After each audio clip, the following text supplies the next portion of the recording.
அனைவருக்கும் வணக்கம். Value means women ஃபெடரேஷன்ல இருந்து டெக்னிக்கல் டைரக்டர் ராஜபுத்திரன் பேசுறேன்.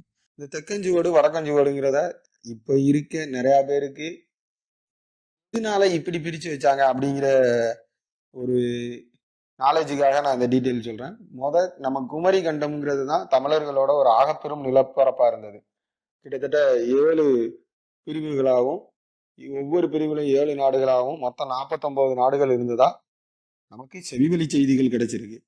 இந்த மிக பெரும் குமரி கண்டத்தை பகுரிலி ஆறுன்னு ஒரு ஆறு இரண்டா பிரிச்சிச்சு. தெற்கு பக்கமாகவும் வடக்கு பக்கமாகவும் பிரித்ததாகவும் அந்த தெற்கு பக்கமாக இருந்த மணல்ல இருந்த தன்மையை பொறுத்து அங்க காலூனி அந்த காலு கம்போடு சுழற்சி முறைகளை மாத்தி விளையாண்ட சுவடு முறைகள் தெற்கம் சுவடாகும். வடக்கு பக்கத்துல இருந்த அந்த மண் சார்ந்த நிலம் அதை பொறுத்து தன்னோட சுழற்சி முறைகளையும் நாலடி பாடமுறைகளையும் மாற்றி விளையாண்ட விதத்தை வடக்கஞ்சுவடு முறையாகவும் பிரிச்சிருந்தாங்க. இதை பத்தின முழு டீட்டெயில்ஸ் உங்களுக்கு வேணும்னா சேனல் நேம் கீழே இருக்க லிங்கை கிளிக் பண்ணி முழு வீடியோ பாருங்க. நன்றி.